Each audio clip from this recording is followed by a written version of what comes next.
jalan menjadi katara, kutuk. Oke, dia di sana menebus Silakan. atau menjadi kutuk? Dia menjadi kutuk dong. Coba jangan lupa dong menebus. Coba saya kasih ayatnya Iya, teman-teman iya, ya. Oke, dia sebentar menebus. ya. Ya, Sebentar silakan, dong. silakan. Saya kasih tunjuk Iya, silakan. ayatnya ya. Silakan, silakan. Oke. Silakan. Galatia 13 ya. Galatia 3. Galatia 3. Oke.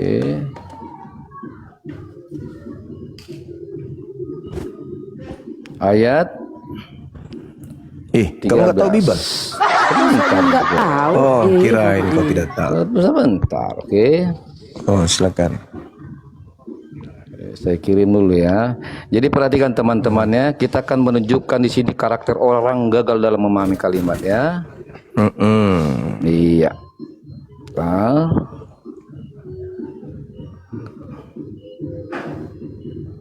Oke. Saya kasih tunjuk dulu ya, Galatia 3 ayat 13.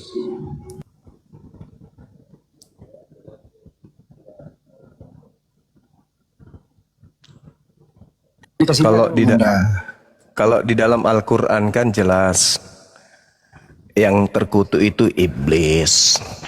Fa innaka rajim. Ternyata yang kamu ya, sembah sebab saya adalah juga bisa makhluk buktikan bahwa Allah itu arsinya iblis kata Nabi Muhammad, tapi nanti ke situ ya. Kita sedang membahas siapa Iya, penyembah makhluk Jangan langsung terkutuk. takut lah. Takut kali kok dibahas Al-Qur'an ya kan? Temanya siapa penyembah makhluk terkutuk kan itu. Silakan. Penyembah makhluk terkutuk mungkin Islam ya, karena kan ada betis yang disembah. Galatia 3 nomor 13. Iya, besarkan saya. Jangan Coba cari besarkan saya pelampu teman-teman. kemana-mana. Jangan Kamu apa, naik di terguncang. sini. Santai aja. Kamu Besarkan naik di saya sini. dong. Saya kan udah buka data. Kau Coba. harus siap kemudian. Loh, jangankan kau berjejer ulamamu, saya siap loh. Oke, perhatikan teman-teman ya. Kita akan ajari kan langsung main kick. Silakan. Oke, perhatikan ya. Galatia Kristus. 3 ayat 13. Perhatikan teman-teman. Mereka mengatakan Yesus terkutuk ya. Maka kita akan Yes. ajari mereka karena memang mereka ini kan adalah umatnya yang buta huruf ya. Perhatikan.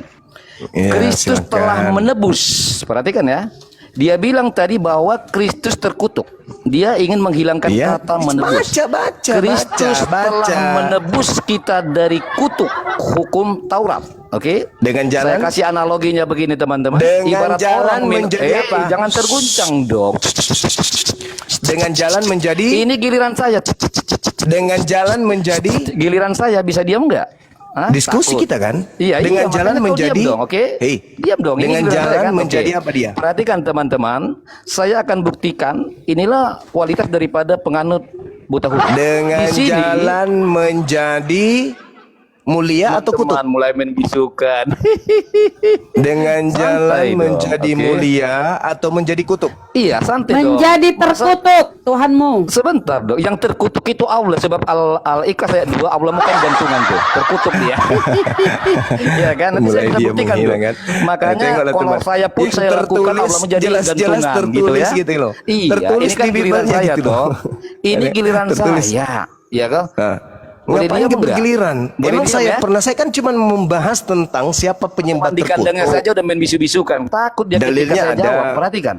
Kristus Ya dalilnya telah juga ada, menebus. Allahmu terkutuk, ada dalilnya. Al-Ikhlas ayat 2, Iya, silakan Allah bukan nanti Anda gantungan. tunjukkan, Iya silakan, kan? silakan Iya, nanti saya Anda tunjukkan tunjukkan. nanti Allah itu gantungan, Iya, artinya terkutuk. iya, Oke? iya. Baik. Silakan. Jadi diam dulu ya. Oke, kamu diam. Perhatikan teman-teman. Memahami mereka di sini gagal adalah ibarat, ini analogi sederhana. Orang minum pil karena sakit, lalu pil ini masuk ke dalam tubuh. Baca aja, baca baca. Bisa diam? Tak bisa Ini diam bukan nih? gereja Hah? ini, di sini Loh bukan iya, orang ini juga Kristen. bukan masjid toh. Ini juga bukan masjid, harus tunduk dengan Anda. benar toh? Oke, Harus santai, di sini santai orang-orang dong. berakal. Oh, Baca itu bagaimana Anda dalilmu. berakal? Kalau Anda berakal nggak mungkin Baca menyebab penyesat, ya kan? dalilmu.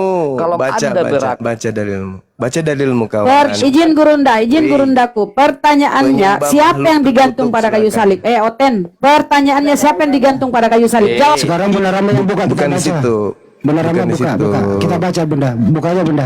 Yesus bukan kok bukan. main Kristus bisu-bisu kan? Kristus Hah? mati tergantung Oke, dengan perhatikan cara ya. apa? Dengan cara Tidak, dia apa? perhatikan ya. Saya baca ya. Kristus. Jangan di mute. Astaga, Bunda. Kasihan Jangan ya. di-mute, jangan Perhatikan ya. Jangan di-mute ya. Harga ini di Gurundamu ini ya yang panjangnya 170 km, oke? Perhatikan.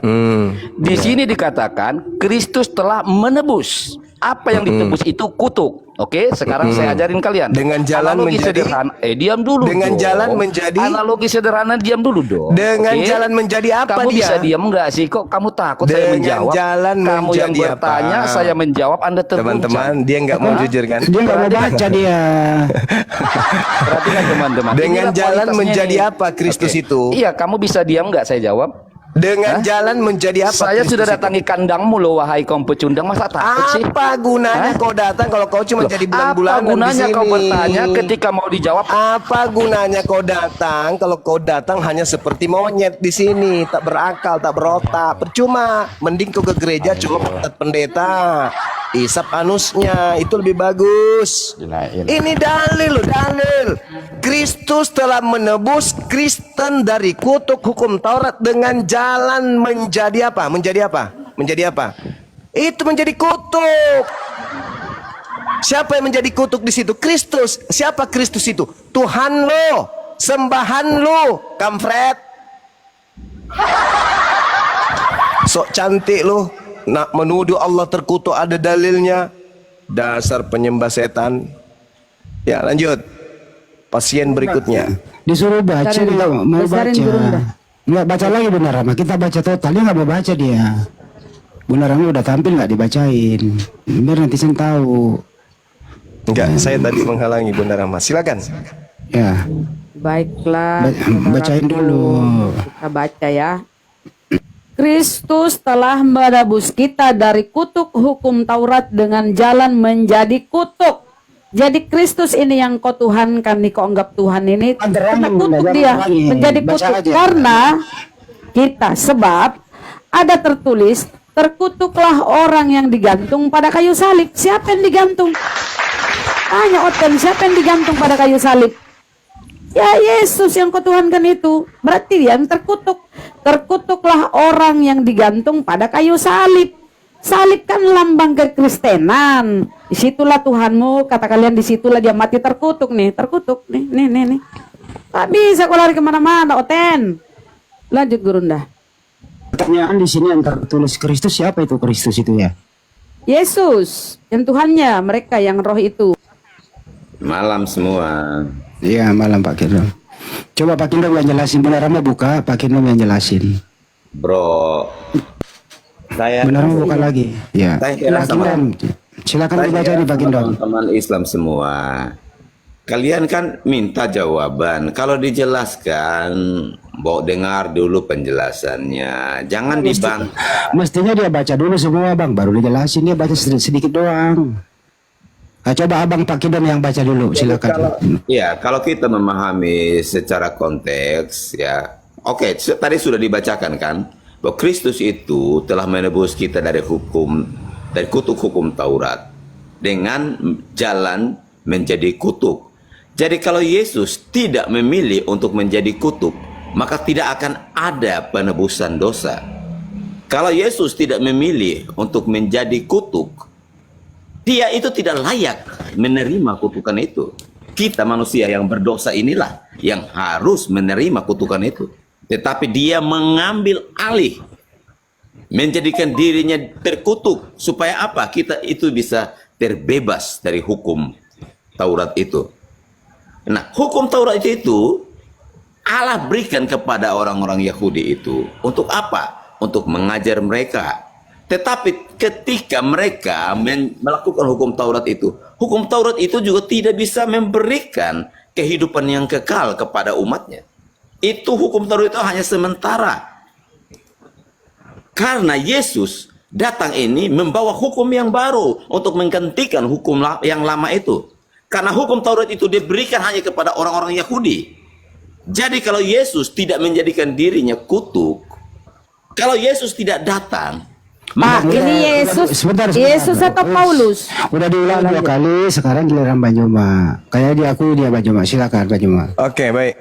Jadi Anda simpulkan bahwa Anda penyembah makhluk terkutuk gitu. Mau terlepas dia datang untuk nebus dosa-dosa kalian, terlepas itu untuk nebus dosa warisan kalian. Yang kami ingin tahu, Kristen itu penyembah makhluk terkutuk, betul? Betul? Makanya memahaminya kita ini harus jadi orang. Jangan makanya, ini pertanyaan. Jangan sok pintar di depan saya, oke? Apakah Anda mengakui bahwa Tuhan Anda tentang Alkitab?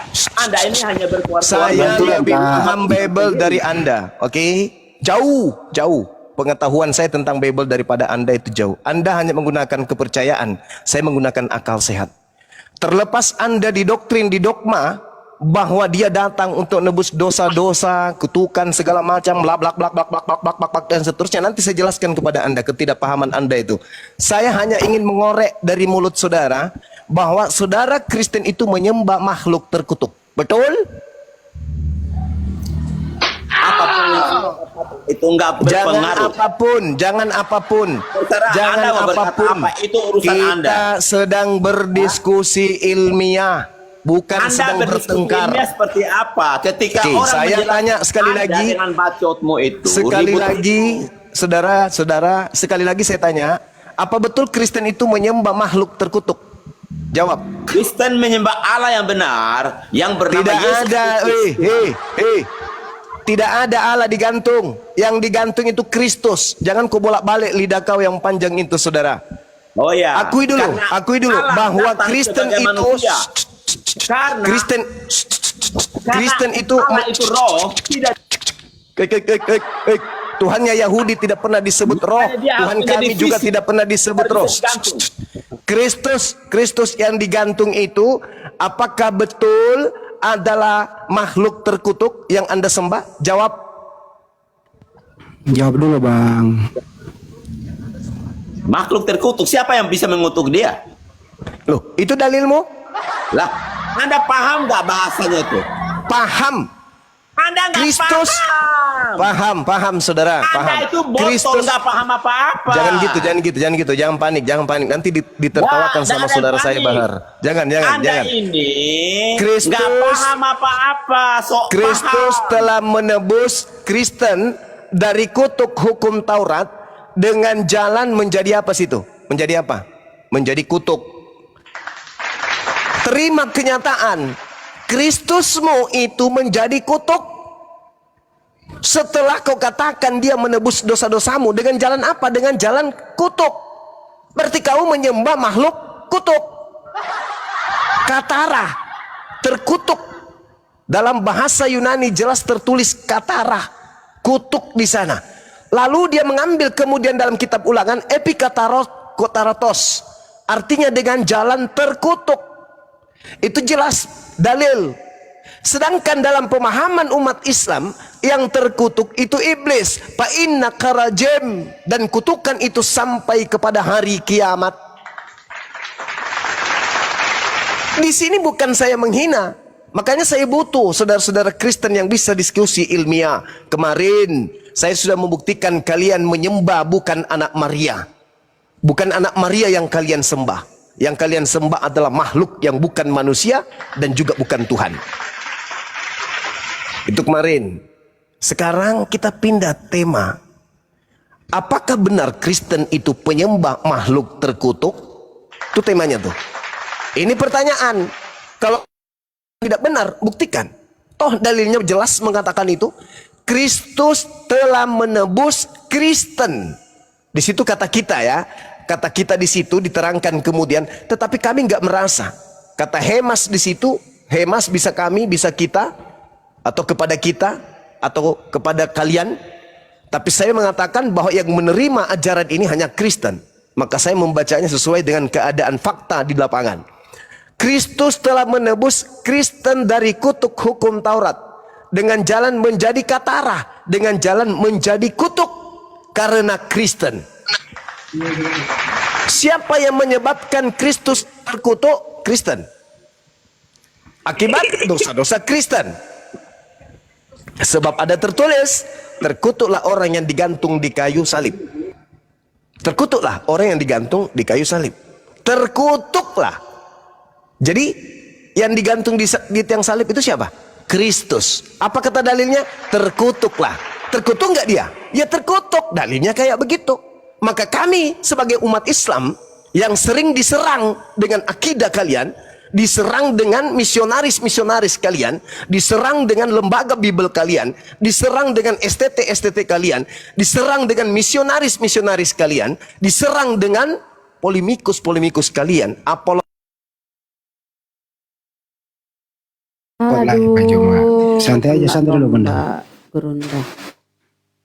Tapi sebenarnya tadi Oten yang satu ini udah membaca, terus dia akui. Terus ditanya balik dia nggak ngakui. Ya, dia menjawab kemana-mana, muter-muter gitu. Di situ ada kata terkutuk. Coba kita sambung lagi nih. Siapa nih? Sungkis. Sungkis. Juling. Juling. Sungkis, Juling. Silakan. Bukan juling, zuling. Juling.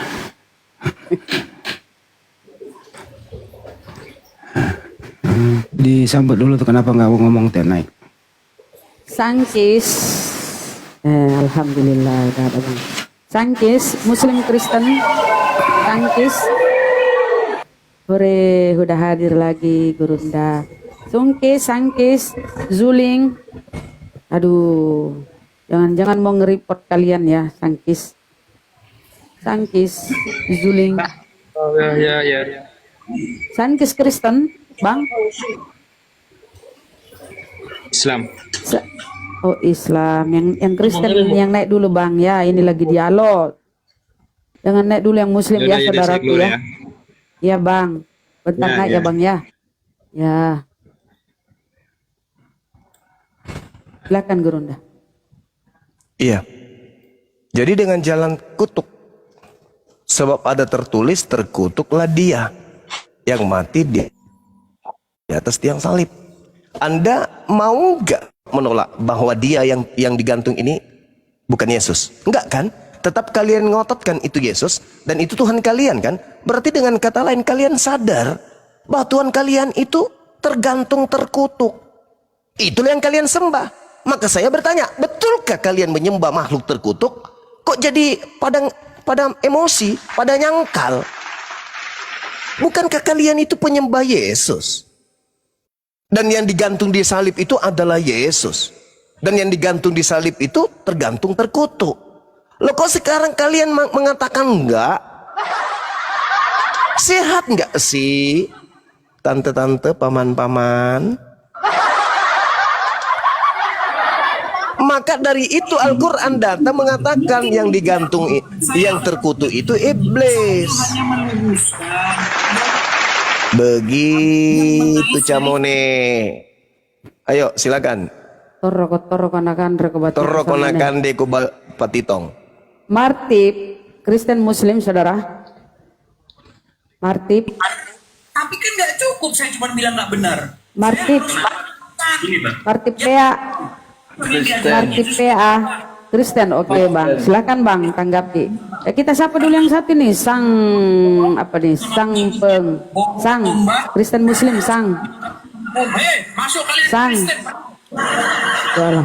Kristen ya Sang. Assalamualaikum warahmatullahi wabarakatuh. Tapi Oh, Bang Alayubi lanjut. tahu nggak? Kristen Martip PA. Waalaikumsalam warahmatullahi. Ini Martin ini kok naik isi gitu. Turunin aja. Mohon maaf lahir batin, Bang Sundara. Waalaikumsalam warahmatullahi wabarakatuh. Mohon maaf lahir dan batin. Sama-sama Bang. Mohon maaf lahir dan batin. Sama banget. Silakan Martip, kau mute dulu itu Nanti perangkatmu yang satu, baru kau diskusi Bang Martip. Silakan. Goyang, tip-tip layar, Komal goyang, Ikhwan Villa. Martip PA. Itu dia mau promosi Tuhan ya, si Edis itu. Turunin aja itu. Dia buka Komal dong. Turunin aja. Bukan moderator. Ada lagi tadi dia berbalas pantun. Katanya yang kita sembah terkutuk. Tadi dia pakai surah apa tadi ya? Enggak ada. Kali dia. Ada Bang. Ya kalau itu terkutuk, terus kenapa kau pakai juga? Dan itu dijelaskan dulu Gurunda. Kenapa dia sering bawa itu buta huruf? Enggak. Itu Markus Yohanes itu di Bible itu kan buta huruf, enggak terpelajar. Enggak perlu dibahas ke situ lah, jauh kali. Lihat aja umatnya. Dan lihat kitabnya. Kira-kira kitab mana dan umat mana yang buta kitabnya sendiri? Ayo, mari kita uji. Bisa nggak dia bahasa Yunani? Bisa nggak dia baca tulisan Yunani kitabnya? Nggak bisa, ya buta huruf lah dia. Itu aja dulu. Iya, coba uji saya dengan Al-Quran. Aku dek lau coca keko. Apa masih pungalah ta'ala. Begitu. Dari umatnya kita lihat siapa yang buta huruf. Ayo, kulihatkan kau Bible bahasa Yunani kau baca. Kalau tidak keluar biji batamu. Kau tunjukkan saya Al-Quran bahasa Arab biar ku baca. Biar telingamu panas. Lihat dari kaumnya siapa yang buta huruf, ente atau Nabi kami. Umatnya aja kalian gak bisa jawab, bantah. Apalagi beliau, manusia yang paling mulia di antara seluruh manusia yang ada di atas muka bumi ini. Sahabatku Bahar, syukran. Lah, mana Banjuma ini? Saya hilang. Iya. Hilang. Gurunda hilang. Bisa menghilang Gurunda. Masih mau aku datang besok. Enggak apa-apa Banjuma di luar aja biar gak kena tombak. Iya, begitu betul. aja udah. Oh, Aman itu. lebih bagus begini. Jangan Ayo, nongol. seru turun Gurunda. Nongol. Nongol. Nongol sekarang. Wah, ini ada Roh Kudusnya nih. Hati-hati. Ini pokoknya saya punya Komal ini kuat, tidak akan pernah bisa dihantam sama Oten. Kebal dia, kebal. Bener sama yang hilang. Sama pararang-pararang bang. Iya betul. Allahu Akbar, Masya Allah. Ayo. Apa nih? Ayo apa? Tempaku Ayo. apa? Ayo apa Ayo bang? apa? Oh ngajak Banjuma ke laut. Malam bang, besok aja pagi ke laut. Pergi mancing today. Temanya sederhana loh. Dalam pandangan Al-Quran, yang terkutuk itu iblis. Fahruj minha fa innaka rajim. Itu jelas. Al-Quran yang menarasikan itu. Bahkan kami diminta dan diajarkan sebelum kami membaca Quran, agar kami bermohon kepada Allah agar dihindarkan dan dilindungi dari iblis, di mana iblis itu adalah makhluk terkutuk. Fa iza qara'tal Qur'an fasta'iz billah minasyaitonir rajim. Iblis itu makhluk terkutuk. Dan Kristen di dalam kitabnya diterangkan bahwasanya mereka menyembah Kristus yang digantung terkutuk. Dalam pandangan Islam secara menyeluruh, yang terkutuk itu iblis. Tapi ternyata di Kristen ini, sembahan mereka yang bernama Kristus itu adalah sosok yang digantung terkutuk. Ngeri nih kawan, ngeri kawan. Sembahan saudara kita ternyata gitu, pernah digantung terkutuk. Terlepas itu betul atau tidak, itu yang tertulis. Mau kayak mana?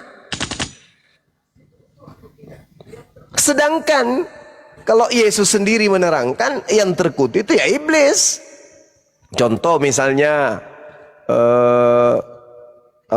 di dalam Matius 25 nomor 41. Dan ia akan berkata juga kepada mereka yang di sebelah kirinya, enyahlah dari hadapanku, hai orang-orang terkutuk, enyahlah ke dalam api. Nah, lagi-lagi yang terkutuk di dalam Bible itu adalah penghuni neraka. Iblis juga adalah penghuni neraka. Kok ada kesamaan gitu loh? Gimana dong? Kok derajat Islam ini kok semakin tinggi gitu loh? Kalian jauh tertinggal. Kalian jauh tertinggal. Kemarin keteteran, temanya ternyata yang kalian sembah kalian tidak bisa buktikan kalau itu adalah manusia, anaknya Maria, keteteran kalian. Sekarang sembahan terkutuk. Islam Tuhannya maha suci, maha tinggi. Sembahan kalian sosok yang digantung secara terkutuk. Kedudukan kalian semakin lemah, kedudukan kalian itu semakin rapuh. Kepercayaan kalian itu semakin jauh tertinggal dari Islam. Ini belum apa-apa ini, belum apa-apa. Bang Suma masih menjelaskan dalam keadaan tidurnya ini belum apa-apa dia. Masih santai. Coba. Ada nggak saudara Kristen yang bisa naik ke sini? Mari selamatkan diri Anda dari pertanyaan Bang Suma. Benarkah Kristen ini menyembah sosok terkutuk di atas salib? Tidak, Bang Suma. Lalu yang digantung di salib ini siapa? Yesus. Loh, yang digantung di salib kan terkutuk kan ya? Tidak. Loh, yang tertulis kamu jangan salah pahami yang gitu. Biarkan saya menjelaskan. Ya, coba kau jelaskan. Kristus telah menebus kita dari kutuk hukum Taurat. Nah, saya jelaskan tentang hukum Taurat. Kenapa jelaskan hukum Taurat? Masya Allah, sahabatku. Saudara Bahar Matiu. Lanjut. Masuk akal nggak pencipta langit dan bumi terkutuk? Masuk akal nggak? Enggak masuk akal. Enggak masuk akal, Bang. Yang terkutuk itu iblis. Peng. Masya Selamat Allah. malam, Peng. Kristen Muslim. Di Islam yang terkutuk itu iblis. Di Kristen yang terkutuk itu Tuhannya mereka. Kebalik. Jauh kali. Silakan saudaraku. Feng, silakan. Selamat malam. Malam saudara, silakan. Jadi itu kalau dilihat dari bahasanya mungkin sebab ada tertulis terkutuklah orang yang disalibkan. Jadi itu adalah latar belakang sejarah pada waktu itu kalau orang yang dihukum salib, karena kan hukuman salib pada waktu itu adalah hukuman yang paling keji, paling keji lah pada waktu itu. Jadi Paulus menarasikan kalau yang disalib itu ya orang yang terkutuk gitu. Iya, berarti dengan kata lain memang Kristus ini terkutuk kan saudara? Ya, dengan konteks bahasa atau konteks pada waktu itu ya. Tapi kalau untuk kata kutuk sendiri secara kitab suci baik Al-Quran atau Alkitab tetap iblis, tetap setan yang makhluk terkutuk. Nah, berarti dalam hal ini Yesus Anda setarakan dengan setan? Enggak, dalam konteks kata ya, kata Iya, baik betul. secara konteks sejarah dan teks kata yang berhak disematkan gitu. Kira-kira kayak gitu kali ya. Ya itu dia, makanya kami heran kok bisa gitu loh. Kalau di Islam jelas tadi saya uraikan Al-Quran fa innaka rajim. Sesungguhnya iblis itu terkutuk. Dan di dalam Al-Quran wa iyada'una illa syaitanam marida. Sesungguhnya yang mereka sembah itu adalah iblis yang terkutuk, yang durhaka. Al-Quran saya mengatakan gitu, bahwa di luar Islam orang-orang kafir selain menyembah kepada pencipta langit dan bumi, Allah menerangkan mereka penyembah iblis yang terkutuk, yang durhaka. Nah, Al-Quran mengatakan itu, kutukan terhadap iblis itu ila yaumiddin, sampai hari kiamat. Makanya saya klarifikasi nih, karena sangat disayangkan kalau Islam sudah ada, kebenaran sudah digaungkan, Al-Quran sudah diberitakan, masih juga menyembah sosok terkutuk. Sementara Tuhan itu sudah pasti maha suci. Yesaya 5:16, pencipta langit dan bumi itu maha suci, maha tinggi. Kok tiba-tiba ada agama yang mengklaim dirinya sebagai anak-anak Tuhan, tetapi Tuhan diberitakannya dalam bentuk yang sangat timpang, yang tidak bisa diterima oleh akal sehat. Tuhan datang jadi manusia, lalu kemudian mati terkutuk. Ini yang menjadi bahasan kita.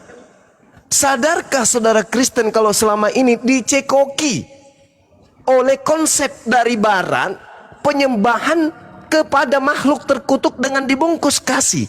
Kasih. Karena dia kasih, maka dia mati, menyerahkan nyawanya untuk kita, menyerahkan nyawanya untuk dosa-dosa kita. Tunggu dulu. Mungkin konsep itu ada baiknya, tapi konsep itu tidak ada benarnya kalau kita bedah dengan pisau ilmiah, berdasarkan dengan kitab Bible yang menjelaskan tentang Tuhan secara hakikat. Nah, sedangkan yang diuraikan kemudian adalah Kristus, sembahan Kristen dong, telah menebus kita dari kutuk hukum Taurat. Sedangkan hukum Taurat itu bukan kutuk. Justru yang tidak melakukan Taurat itulah yang terkutuk.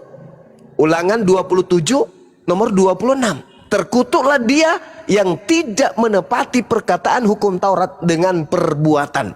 Jadi yang terkutuk bukan Tauratnya, yang terkutuk itu adalah orang yang tidak melaksanakan Taurat itu dengan perbuatan, tidak mempraktekkannya. Itu dalil. Kok dirubah sekarang? Taurat itu kutukan, supaya kita tidak kena kutukan Taurat, maka Kristus harus menjadi kutuk untuk menggantikan kita. Dengan kata lain, Kristus yang kalian sembah adalah sosok yang digantung terkutuk di atas salib. Pertanyaannya, sadar tidak kalian kalau selama ini Anda diajarkan dari barat untuk menyembah sosok terkutuk? Itu pertanyaan serius. Silakan.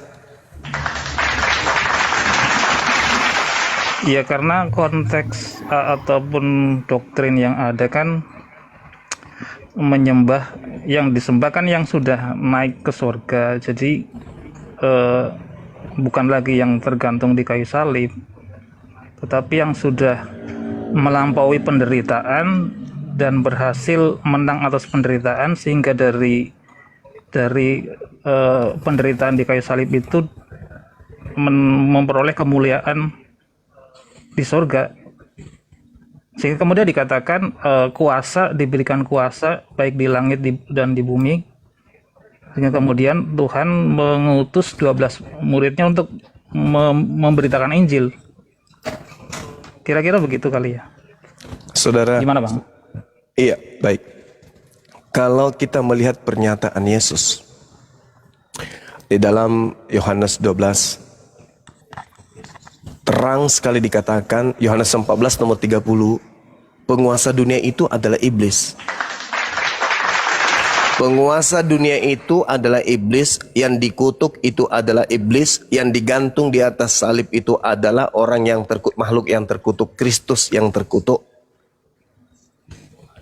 Ya, kemudian betul, penguasa pada waktu itu kan betul iblis. Nah, kemudian direbut oleh Tuhan, diambil alih. Karena sebenarnya kalau konklusi dari Alkitab kan, kalau kita baca di awal dari kitab Kejadian kan, ketika manusia jatuh dalam dosa, kemudian akhirnya manusia dikuasai iblis dan juga dunia dikuasai oleh iblis, dan kemudian masuk ke perjanjian baru, Tuhan harus ada jalan penderitaan yang diambil oleh Tuhan untuk menguasai dunia kembali, sehingga kemudian Allah akhirnya kekuasaan kembali kepada Yesus. Saudara, Yohanes 4:34 ini pengakuan Yesus nih. Makananku adalah melakukan kehendak Bapa yang mengutus aku dan menyelesaikan pekerjaannya. Itu pekerjaan Yesus tuh. Yohanes 5 nomor 30, aku tidak dapat berbuat apa-apa dari diriku sendiri. Bahkan kesaksiannya jelas, Bung. Yohanes 5 nomor 36, ada kesaksianku yang lebih penting dari kesaksian seorang Yohanes Pembaptis, bahwa semua pekerjaan yang aku lakukan, pekerjaan itulah yang bersaksi tentang aku, bahwa Bapa yang telah mengutus aku. Sedangkan Yesus tidak pernah berkata kepada aku telah diberi kuasa. Yang berkata kepadanya telah diberi kuasa di dunia dan kemuliaan dunia itu iblis. Tertulis di dalam Lukas 4 nomor 6. Yesus ingin diberikan kuasa di bumi oleh iblis beserta kemuliaannya. Tapi Yesus menolak.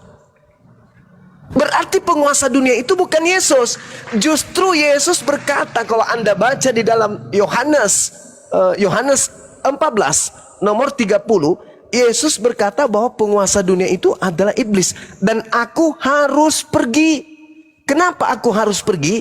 Karena penguasa dunia itu, yaitu iblis, sudah datang. Maka aku harus pergi. Coba kita baca. Tidak banyak lagi aku berkata-kata dengan kamu, sebab penguasa dunia ini datang. Sebab penguasa dunia ini datang. Dan dia penguasa dunia ini tidak berkuasa sedikit pun atas diriku. Siapa penguasa dunia ini menurut Yesus? Iblis. Dan setelah penguasa dunia ini datang, yaitu iblis, Yesus pergi. Jadi yang berkata kepadaku telah diberi kuasa, itu bukan Yesus. Karena Yesus sudah pergi. Yang menyatakan kepadaku telah diberi kuasa, itu adalah sosok yang bukan Yesus tapi oknum lain. Itu Yohanes 14 nomor 30. Silakan. Ya, gimana mungkin kalau kita bisa mengutip satu firman Tuhan dari satu kitab, kemudian mengatakan ayat-ayat yang lain, tulisan-tulisan yang lain ada yang palsu atau tidak asli, gitu gimana? Oke, saudara. Saya tidak pernah berkata kitab Anda itu palsu. Saya katakan kitab Anda asli terjemahan dari catatan-catatan pewarta yang melakukan penyelidikan terhadap kejadian-kejadian, peristiwa-peristiwa yang terjadi pada masa lampau. Saya ulang, kitab Anda adalah asli terjemahan dari kitab yang dituliskan oleh pewarta, yang disusun oleh pewarta, yang tidak pernah sadar pada saat menyusunnya untuk bahkan kitabnya akan dijadikan sebagai kitab suci oleh kelompok atau manusia-manusia setelahnya. Jadi itu kitab Anda asli dari pewarta, bukan asli dari firman Tuhan. Kalau yang asli firman Tuhan adalah apa yang diterima oleh Nabi Isa, apa yang diterima oleh Nabi Musa, yang datang di tengah-tengah Bani Israel. Itu yang asli. Sedangkan Yesus tidak pernah berbicara kepada Lukas, tidak pernah berbicara kepada Markus, tidak pernah berbicara kepada Paulus, tidak pernah berbicara kepada penulis Matius dan penulis Yohanes pada saat Yesus sedang memberitakan Injil di tengah-tengah Bani Israel. Kembali kepada tema, siapapun dia, Tuhankah dia, ibliskah dia, saya ingin bertanya kepada saudara, sadarkah Anda bahwa Anda menyembah sosok yang mati terkutuk digantung di tiang salib? Sadarkah Anda bahwa sembahan Anda itu terkutuk? Ya, kembali ke apa yang saya katakan tadi, kalau kita terus berkutat di kata kutuk itu, Paulus sendiri hanya menggunakan konteks situasi pada waktu itu, bahwa ada seperti perkataan pada waktu itu kalau orang yang disalib adalah orang yang terkutuk. Karena konsep penyaliban, hukuman salib pada waktu itu untuk memang orang-orang yang punya kejahatan yang tingkat tinggi, sehingga dikatakan orang yang disalib adalah orang yang terkutuk. Berarti Anda mengiyakan kalau saudara penyembah makhluk terkutuk? Ya enggak.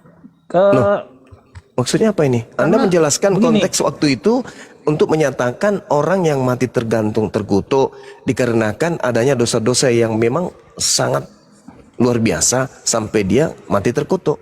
Berarti Anda sadar nih, sembahan Anda itu adalah sosok terkutuk. Enggak, let's say gini. Let's say kita nggak pakai kata-kata ayat yang Paulus tulis tadi ya. Jadi kalau saya narasikan menggunakan bahasa saya sendiri, artinya Tuhan berhasil mencapai kemuliaan dengan jalan penderitaan yang cukup berat di kayu salib, sehingga dia mencapai sebuah kemuliaan yang kemudian orang percaya akan karya Tuhan, sehingga manusia berhak untuk menyembah Tuhan gitu. Jadi melalui penderitaan, karena tidak ada penderitaan, tidak ada kemuliaan tanpa penderitaan. Tidak ada kemuliaan tanpa penderitaan. Tanpa penderitaan. Iya. Itu ilmu dari mana itu, Bang? Itu kata-kata di Alkitab sih. Coba Anda tunjukkan di mana itu tertulis. Ya, itu tulisan di mana ya? Santai Ya, saja. tidak ada kemuliaan tanpa penderitaan, intinya seperti itulah. Kalau kita nggak pakai kata-kata kutuk ya, Bang ya. Iya, Saya ingin mengganti aja kata-kata kutuk dengan bahwa ada penderitaan yang dialami Tuhan sendiri, sehingga dengan karya Tuhan itu untuk menebus dosa manusia, akhirnya kita menyembah Tuhan yang telah menebus dosa kita gitu. Ya, jadi gini, saudara. Kata kutuk itu kita nggak bisa hindarkan. Kita nggak bisa hindari. Bisa. Karena Itu kan itu sebuah tulisan Paulus saja untuk menggambarkan keadaan pada waktu itu. Iya, berarti kalau dia menggambarkan keadaan pada saat itu, berarti dia sedang membahas Ulangan 21, nomor 22-23. Orang yang digantung di tiang salib adalah orang yang melakukan dosa besar sehingga dikutuk. Lagi-lagi Tuhan yang mengatakan di situ, maka janganlah mayatnya dibiarkan semalam-malaman pada tiang itu, tetapi haruslah engkau kuburkan dia pada hari itu juga. Dan ini dialami oleh Kristus tersebut, dikubur saat itu juga. Sebab seorang yang digantung terkutuk oleh Elohim, jangan engkau menajiskan tanah yang diberikan Tuhan Elohimmu kepadamu menjadi milik pusakamu. Itu dalil.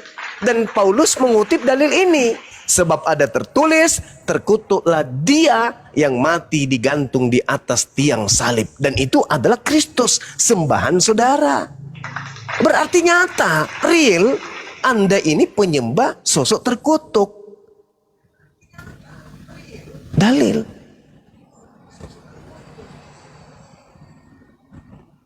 Pencipta langit dan bumi ini apa benar? Terkutuk. Jauh kali, Bang, jauh. Jauh sekali Anda telah dibawa oleh kepercayaan yang dikatakan kemudian di dalam kitab Anda sendiri, waspadalah kepada penyesat. Saking hebatnya penyesat itu, Anda sudah 2000 tahun menyembah sosok terkutuk, Anda tidak sadar. Kenapa? Karena sedang dalam keadaan tersesat. Orang yang dalam keadaan tersesat, dirinya itu tidak paham kalau dia tersesat. Kalau dia sudah nyaman dalam kesesatannya, mereka tidak sadar kalau mereka itu tersesat. Kenapa Yesus mengulang? Camkanlah, aku sudah mengatakannya terlebih dahulu kepadamu. Jadi kalau ada orang berkata ada Yesus di padang gurun, ada Yesus di sini, jangan kau percaya. Kenapa jangan percaya? Karena luar biasa pengaruhnya. Kalian tidak akan pernah sadar kalau kalian itu tersesat apabila kalian percaya kepada orang yang mengaku bertemu dengan Kristus. Itu bukan aku. Ya, Kristus yang di luar penebusan. Kalau ada Kristus yang di luar penebusan itu yang kita nggak boleh percaya. Tetapi kisah atau cerita tentang penebusan Tuhan Yesus di kayu salib itu kan sebuah kisah yang nyata yang memang ada gitu. Saudara, Yesus, keselamatan yang ditawarkan itu sangat konkret, sangat konkret, nyata, faktual, tidak bisa ditawar-tawar dan tidak multitafsir. Hidup kekal itu, Yohanes 17 nomor 3, adalah mereka mengenal engkau satu-satunya Tuhan yang benar dan mengenal Yesus Kristus yang engkau utus. Selesai. Ketika kemudian Yesus ditanya oleh murid-muridnya, "Guru, perbuatan baik apakah yang harus kuperbuat supaya aku memperoleh hidup yang kekal?" 1, kata Yesus, jangan membunuh, jangan berzina, jangan mencuri, jangan mengucapkan saksi dusta, hormati ayah ibumu, kasihi sesamamu seperti engkau mengasihi dirimu sendiri. Itu konsep, itu resep, itu kunci untuk mendapatkan hidup kekal. Tidak ada di situ dikatakan percayalah aku mati menebus dosa kalian dengan jalan terkutuk. Itu tak ada. Betul Bang. Itu konkretnya seperti itu. Nah, Konkretnya seperti itu. lalu siapa yang menawarkan Nah, penyelamatan utusan itu- dengan sabar? Lalu siapa yang menawarkan Anda penyelamatan, keselamatan manusia itu dengan percaya Tuhan atau makhluk terkutuk di atas pohon? Siapa? Siapa yang ajarkan Anda? sana kita kembali ke utusan itu tadi.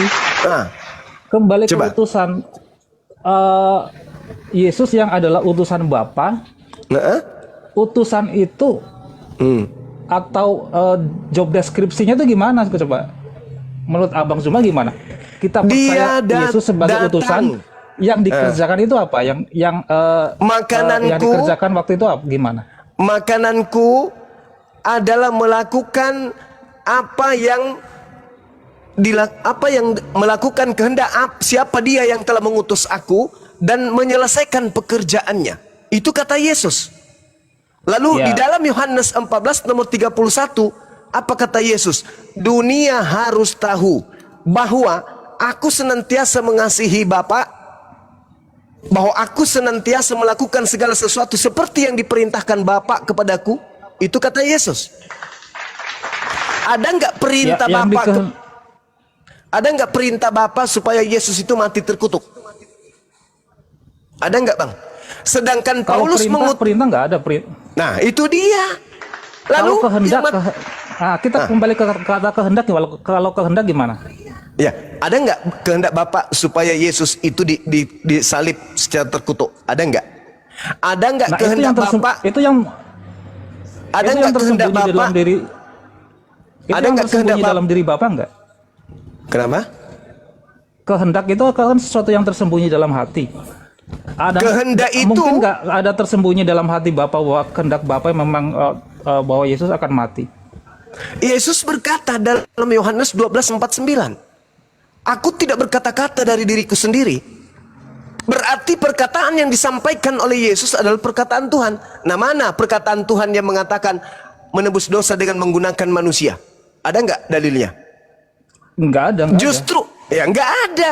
Berarti yang menanamkan konsep mati terkutuk demi dosa kutuk itu dari mana ilmunya? ada. Ya kembali ke kehendak Bapak. Kalau kita Mana kehendak Bapaknya? kehendak kan sesuatu yang tersembunyi dalam hati. Jika Oh, enggak. kemudian Bapak Bagaimana bisa kita ketahui? Bagaimana bisa diketahui kehendak Bapak itu kalau tidak difirmankan? Sambung. Hah? Ini nggak cukup kalau satu saja lawan saya ya. Kok dinaikkan lagi? Kalau masih ada yang satu, tolong yang lain nggak usah dinaikkan dulu. Karena saya nggak mungkin menghadapi langsung dua sekaligus. Yang dibawa juga akan kacau telinganya mendengarkan kalau ada dua saudara Kristen kita yang sahut-sahutan. Satu aja dulu ya. Nah, sekarang kita lihat pernyataan Tuhannya, kehendak Bapaknya apa? Sampaikan kepada Bani Israel, Imamat 1 nomor 2.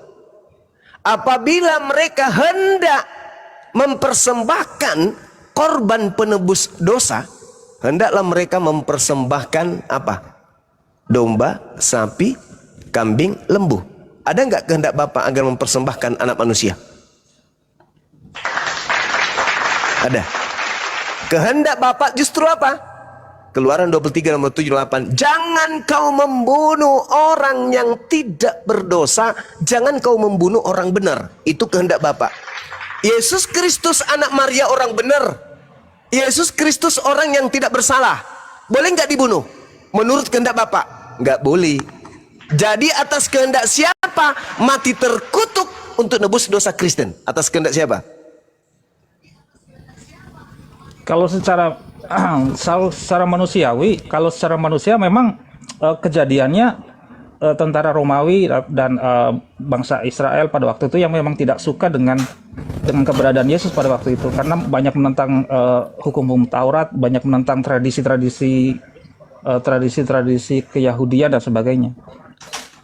Memang dari sisi manusia ya manusia, tetapi ada kemungkinan ada kehendak Tuhan di situ bahwa Nabi Isa atau Yesus memang mati gitu. Misalnya. Saudara, pengakuan Yesus, keinginan atau sang pemilik kehendak agar Yesus dibunuh itu adalah iblis. Yohanes 8, Anda baca mulai dari data nomor 37. Yesus mengatakan apa?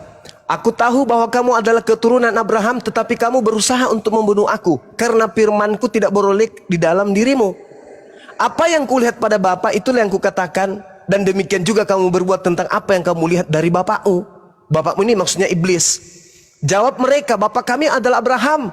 Kata Yesus kepada mereka, jikalau sekiranya kamu anak-anak Abraham, tentulah kamu mengerjakan pekerjaan yang dikerjakan oleh Abraham. Tetapi yang kamu kerjakan adalah justru berusaha membunuh aku. Kenapa? Kenapa kamu berusaha membunuh aku? Karena kamu tidak memperoleh firmanku di dalam dirimu. Iblislah yang menjadi bapakmu. Berarti kehendak membunuh Yesus itu adalah kehendak iblis, bukan kehendak Bapa di langit, di surga. Itu pengakuan Yesus. Jadi yang mati terkutuk yang Anda sembah itu adalah tumbal yang dipersembahkan oleh iblisis. Itu dalil itu, Bang. Tapi kalau menurut saya maksudnya keinginan iblis adalah sifat yang ada pada diri orang-orang Israel pada waktu itu yang ingin membunuh Tuhan, membunuh Yesus. Yes. Berarti yang ingin membunuh Yesus Anda barusan katakan adalah iblis. Terima kasih. Enggak dong. Manusia pada waktu itu yang enggak Pak. Masyarakat pada waktu itu yang memang yang punya sifat iblis dong. Bukan iblis dong. Berarti sifat yang muncul kemudian pada diri manusia yang ingin menyalibkan Yesus itu adalah sifat iblis. Benarkah iblis ingin membebaskan anak Adam dari dosa? Syukran sahabatku Bahar. Apakah kemudian apakah benar iblis menginginkan agar manusia lepas dari dosa? Enggak, tentu tidak. Iblis tetap lalu akan kenapa iblis menginginkan kemudian penyaliban kepada Kristus?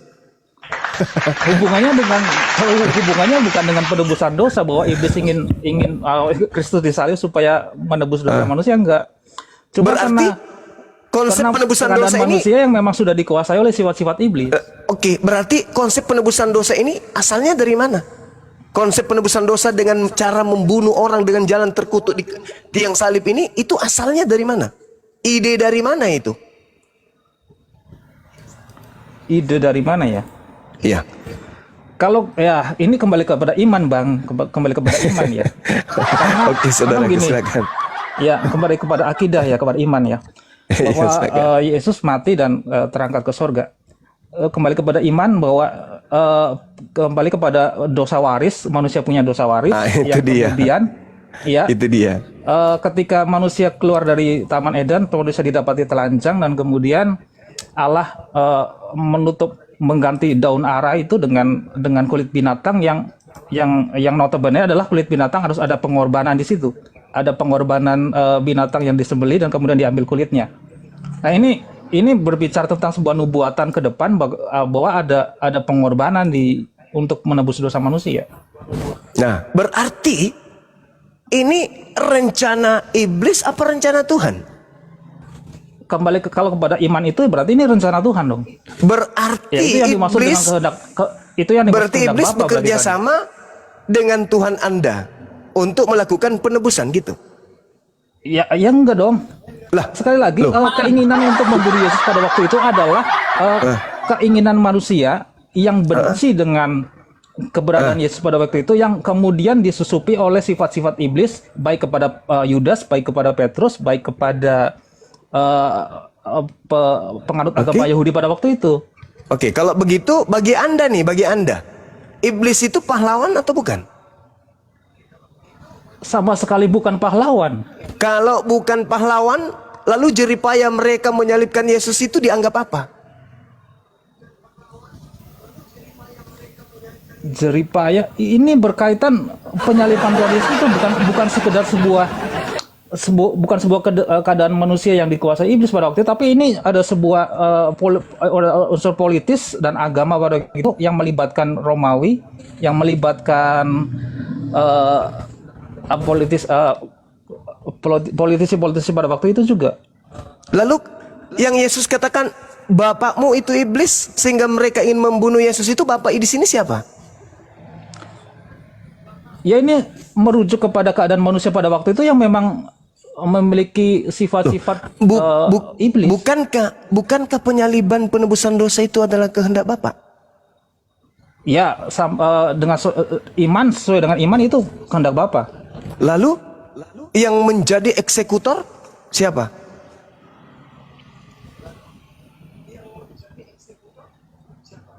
Yang menjadi eksekutor ya sesuai dengan keadaan pada waktu itu, kemudian terjadi oleh orang-orang Romawi dan eksekutornya siapa? Ya, ahli-ahli Taurat pada waktu itu. Eksekutornya siapa? Iblis. Ahli-ahli Taurat dong, sama. Ya, mereka dirasuki oleh apa Romawi sampai mereka melakukan itu?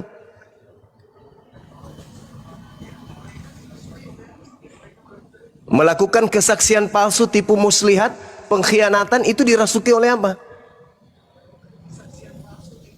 Iblis, Paman.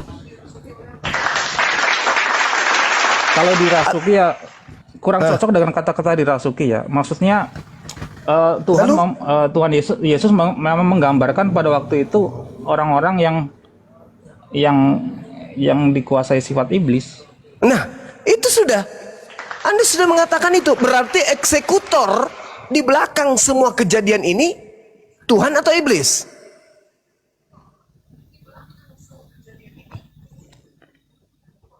Ada dua sisi ya. Ada dua sisi. Ada dua sisi. Sisi Ya, pertama Tuhan, ya. sisi kedua iblis. Orang-orang yang Berarti dipakai gitu ya. Berarti Orang-orang Tuhan yang- dengan iblis kerjasama dalam hal ini. Ada dua sisi yang mungkin bisa dikatakan bukan sebuah kerjasama.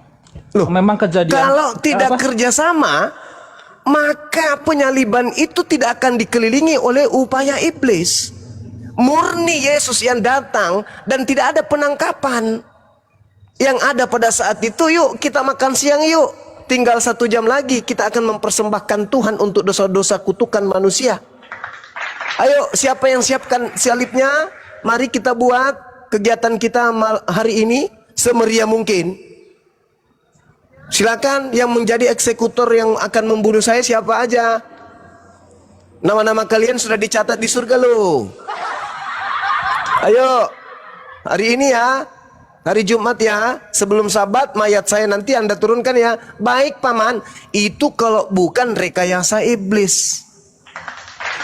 Makanya, kenapa saya bertanya, sadarkah saudaraku Kristen 2000 tahun disusupi paham penyembahan terhadap makhluk yang mati terkutuk di atas tiang salib, itu semuanya dibuyarkan, dan yang hanya dikedepankan kemudian olesan-olesan dosa kalian ditebus, kalian dijamin masuk surga, kalian anak-anak Tuhan, tidak ada siksa neraka, tidak ada yang haram, semua boleh dimakan, semua minuman boleh diminum, semuanya tidak ada yang haram lagi, bebas.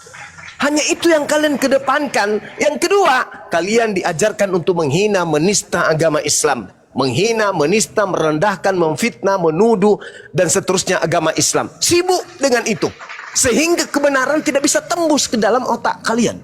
Yang ada hanya apa? Kalian anak Tuhan, kalian mati di dunia, tidak ada lagi penghambaan, tidak ada lagi makanan yang diharamkan, tidak ada lagi minuman yang diharamkan. Cukup percaya Yesus itu Tuhan, dosa-dosa sudah ditebus dengan dia mati di atas tiang salib dengan dosa-dosa Kristen. Habis itu masuk kubur, tidak ada siksaan kubur, langsung bangkit ke langit, masuk ke surga, terjun ke sana. Itu Nggak kan gitu yang juga, besar. Bang. Lalu apa? Nggak begitu Tujuan juga, kalian nggak begitu menjadi juga. Kristen itu apa? Tujuannya menjadi Kristen apa? nggak semudah itu juga, maksudnya karena Roma 10 nomor 9 nomor 10, barang siapa yang berkata dengan mulutnya Yesus itu adalah Tuhan, maka dia akan diselamatkan. Selesai. Inilah pola yang dikedepankan oleh pastor, pendeta, pemimpin-pemimpin jemaat, penatua dan seterusnya, orang tua kepada anak-anak Kristen, yaitu konsep keselamatan yang berbungkus kasih katanya. Tapi lupa tapi cangkangnya. halo, di sisi Ya, lain juga silakan. Tuhan menyuruh untuk memuridkan, ada dikatakan kan, jadikanlah semua bangsa muridku. Jadi bukan hanya percaya, itu tetapi dia. menjadi murid. Ada sosok yang mati terkutuk di atas salib, keluar dari kubur pada hari ketiga, mengajarkan orang, pergilah ke seluruh bangsa, jadikanlah seluruh manusia percaya kepadaku agar menyembah makhluk yang terkutuk di atas salib. Maka Bukan. muncul pertanyaan, Menjadi murid. yes, ketika dia menjadi murid, ketika dia menjadi muridnya, dia menerima sembahan kepada makhluk yang mati terkutuk di atas Menjadi salib. murid Betul tidak? menjadi murid seperti murid-murid Tuhan Yesus pada waktu itu. Jadi Yes, sekarang saya tanya, Anda apa yang muridnya diperkatakan juga Yesus enggak? pada waktu itu intinya seperti Sekarang itu. saya tanya, saudara saya ini muridnya juga enggak? Murid. Murid dong. Ya, Murid dong. Nah, murid. Anda benar dosa Anda ditebus oleh guru Anda dengan jalan terkutuk di atas salib? Betul? Kalau kembali ke kejadian dosa waris, Bang. Iya, dosa waris iya. Iya dong. Bilang aja Tetapi- iya. Berarti muncul Iya, dosa pertanyaan waris saya iya, nih. tapi setelah itu kemudian harus menjadi murid. Harus Yes, murid-muridnya harus percaya kalau gurunya mati terkutuk di atas Bukan. pohon, di atas salib. Betul? Bukan itu yang menjadi esensi Lalu? menjadi seorang murid. Lalu Anda Apa murid yang dari seorang apa yang guru. apa yang diterima 12 rasul pada waktu itu Betul. selama 3,5 Anda, tahun, itulah yang Anda punya itulah yang guru, dikatakan murid. Anda punya guru dan guru Anda mati terkutuk di atas salib, betul? Bang, kalau kembali ke kita merujuk kata murid, jangan dihubungkan dulu dengan salib. Tidak Murid bisa. yang dimaksud adalah menjadi Kristen murid tanpa seperti salib bubar. murid 12 Saudara, murid rasul. saudara, Kristen tanpa salib bubar. Kristen itu Itu dasarnya. Nah, itu. Itu Nah, sekarang fondasinya. permasalahannya di mana? Kalian itu mengimani sosok yang mati Fondasinya terkutuk itu. di atas pohon salib. Betul? Fondasinya salib, tetapi kemudian apa yang harus dilakukan adalah menjadi murid Yesus yang sesuai Injil, yang sesuai dengan apa yang dikatakan Tuhan Yesus. Saya paham, Bang. Saya paham itu. Karena yang ditebus dosa waris. Ah, itu dia. Itu dia. Dosa waris yang diwariskan kemudian oleh Adam menurut pitnahan Kristen. Sekarang yang dikutuk di Gan Eden itu siapa? Ularkah atau Adam? Yang dikutuk pertama adalah Hawa. Di mana dalilnya Sehingga Hawa dikatakan dikutuk? Ini fitnah, ini manusia fitnah. kemudian Fitnah. Loh, iya. Anda memfitnah. Enggak, gini, saya Mana percaya kan dalilnya, Bang Zuma saudara? kan- Saudara, saya dalilnya percaya kan Bang tolong Zuma baca tunjukkan Kejadian kepada ya. saya. Dalil bahwa Tuhan mengutuk Hawa. Please, ini fitnah. Makanya saya katakan wa Enggak, ikhwanuhum enggak, yamudunahum saya- fil ghayyi tsumma la yukesirun. Anda yakin menuduh kan Bang Zuma baca wanita Kejadian. mulia yang telah melahirkan kita dengan tuduhan sebagai makhluk yang menerima kutuk. Tolong dalil. Kan Bang Zuma kan sudah, saya yakin baca Kejadian kan. Di situ kan Tidak ada dalilnya Hawa dikutuk, kawan. Ada dua yang ketika dikutuk gini di loh. situ. Ketika Ular, iblis. manusia memakan buah itu kan kemudian mereka akhirnya keluar dari Taman Eden. Dan dikatakan bahwa Hawa harus akhirnya menerima sebuah konsekuensi bahwa dia harus menerima konsekuensi menderita ketika melahirkan, ketika mengandung, dan kemudian Adam sebagai manusia pertama harus menderita ketika bekerja karena tanah yang ada Oke. sudah dikutuk. Oke, Yesus datang menebus itu semua. Iya, dosa Berarti waris semua itu sudah tak lagi. sudah tidak ada lagi. Berarti Tidak- orang sudah tidak- tak susah tidak ada lagi dosa mencari waris. nafkah hari ini. Wanita melahirkan tak susah lagi. Betul? Kan sudah ditebus. Benar nggak? Kenyataannya begitu sih. Oke. Anda sudah pernah Kadang-kadang melahirkan? Ada yang saya pernah ada kesaksian ya, Bang ya. Iya, Tentang saudara saya sudah Kristen. pernah melahirkan? Melahirkan dengan begitu sangat mudah sih. Oh, gitu. Hah? Iya. Coba tanya istri Anda tuh. Mudah nggak ketika dia melahirkan? Sama nggak dengan sebelum ada Tuhan terkutuk dengan setelahnya? Atau sama aja? Kalau merujuk ke keadaan bahwa memang menderita pada waktu bersalin dan lain sebagainya, di zaman sekarang mungkin agak lebih mudah. Karena kita ini ada teman ada Sama aja Bang, sakit. teman saya Bang. cerita, ada teman saya cerita ketika dia mau melahirkan, tinggal disuntik 1-2 kali, kemudian ketika jobrol itu dia merasakan nggak sakit. Berarti, Dia rasakan nggak sakit, bener. berarti tidak ada gunanya karena masih disuntik. Kirain nggak disuntik. Ya, suntik Jangankan 1-2 melahirkan, saudara.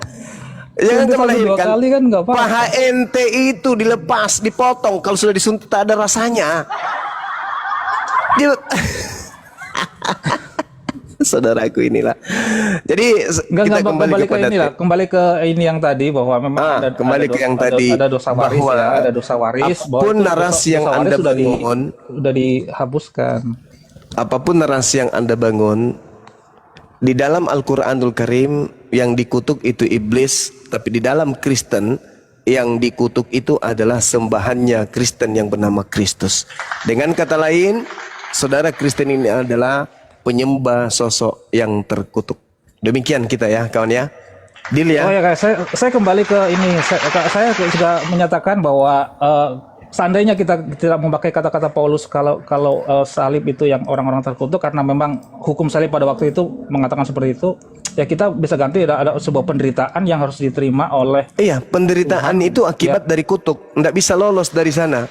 Nggak bisa lolos. Ya berarti kita kembali jauh ke belakang di kejadian bahwa memang manusia ketika keluar dari Taman Eden menerima kutuk pada waktu itu. Oh, tapi beda. Ya, bedanya saya sampai di situ bedanya aja. kenapa? Bedanya kenapa? Kami umat Islam meninggal dengan meninggal secara mulia. Sedangkan sembahan Anda itu mati dalam keadaan terkutuk. Itu bedanya. Kami umat Islam menyembah hakikat pencipta langit dan bumi yang maha suci. Sedangkan kalian Kristen menyembah makhluk yang mati terkutuk. Beda. Sudah mati terkutuk lagi. Ya, Sedangkan kalau dalam kembali ke kejadian tadi seperti itu. iya, silakan aja. Silakan aja. Tapi yang jadi masalah ini adalah sembahan. Kalau Anda berbicara mengenai kejadian, yang dikutuk manusia menurut pemahaman Kristen. Tapi ini sembahan Anda manusia yang dikutuk di atas salib. Itu loh. Iya. Yang ingin saya sampaikan di sini adalah cobalah Ya, saudara-saudara Kristen ini sadar bahwa ternyata kita Kristen ini menyembah sosok terkutuk. Itu aja kok. Iya, gini. Yang disembah sekarang pun adalah yang sudah berada di sorga. Kalau Mau dia di surga, mau dia di Ancol, mau dia di Alfamart, atau dia di warkop lagi ngopi, itu bukan bahasan. Yang kita sedang bahas ini, Kristen menyembah makhluk yang digantung terkutuk di atas salib. Itu aja. Tak ada kekuatan yang bisa membantah itu kan. Ya, saya terakhir pun itu pun terlalu dikaitkan ini konteks sekarang yang sudah jauh beribu tahun lalu, terlalu didekatkan lagi dengan ayat Paulus itu dengan peristiwa Tuhan Yesus, sedangkan Tuhan Yesus sekarang sudah berada di sorga. Jadi yang disembah sekarang bukan lagi yang terkutuk di kayu salib, tetapi yang mulia di sorga sekarang. Begitu, Bang. Tidak bisa, Ya, saudara. Kalau narasi ini dilontarkan sekarang, nggak bisa lagi dikatakan bahwa yang disembah adalah orang yang menerima kutuk yang disalib. Kalau narasi sekarang nggak bisa begitu. Tetapi sekarang kalau berbicara konteks sekarang, ya kita menyembah Tuhan yang sudah naik di sorga, yang sudah terangkat, Yang tadinya terkutuk. yang tadinya terkutuk. Bagus, sudah selesai kita. Sekali yang tadinya yang 2000 tahun lalu, seperti yang abang katakan, ya. Cukup ya bang ya. Iya, sudah. Silakan bang. Makasih ya. Oke ya, lain waktu ya bang ya. Siap. Ya, makasih Bang Peng. Besok naik lagi ya Bang Peng. Ya sama-sama. Intinya Tuhanmu terkutuk, Bang. Bampi. Bampi. Bang Pin. Dia Aku udah mau nyalamin doang Bang Pin. Peng namanya bukan Fit. Ngomong-ngomong. Berat ini paman. Ini masalah berat, perkara berat. Topik berat ini paman. Berat menerima kenyataan paman. Izin turun semuanya. Bukannya bersedih melihat saudaranya nyembah sosok terkutuk, tertawa sampean ini. Mana perasaan lu sebagai Begini paman. Di awal-awal sih meyakinkan ya, bersilat ke sana, bersilat ke sini, bersilat ke situ. Nah, endingnya ngaku juga paman. Itu paman. Izin turun buat slot buat Oten ya. Assalamualaikum warahmatullahi wabarakatuh. Waalaikumsalam. Waalaikumsalam warahmatullahi wabarakatuh. Ini ada Bang Alawa. Ready? Waalaikumsalam warahmatullahi wabarakatuh. Kan Doti, Masya Allah. Kan Dito. Sebentar lagi film Doti main. Bapak Doti kesemprot.